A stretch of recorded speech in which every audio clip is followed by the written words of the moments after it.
હાલો, હવે જો તમને એક વસ્તુ બતાવું. અત્યારે અહીંયા એક રેક્ઝિનની સીટ લાકડા ઉપર ફિટ કરે છે અને આ રાજકોટના સારામાં સારા ઊંચા કારીગર ગોપાલભાઈ આવ્યા છે અને એ અત્યારે અહીંયા ખીલી મારીને એ લાકડાની જે સીટ છે એને આવી રીતે નીચેના બોક્સ સાથે ફિક્સ કરે છે અને જો જે ખીલી મારી એ રેક્ઝિનમાં દેખાતી પણ નથી. હવે જો પાછી બીજી ખીલી મારે છે એ તમને નજીકથી બતાવું.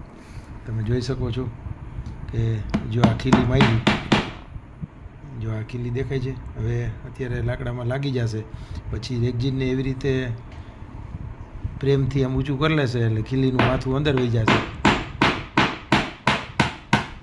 હા, જો અત્યારે દેખાય છે. હવે આ ઓકે, હાલો, આ ખીલી દેખાતી બંધ. તો આવી રીતે એને ચારેય બાજુ વ્યવસ્થિત ખીલી મારી દીધેલી છે. Okay, thank you.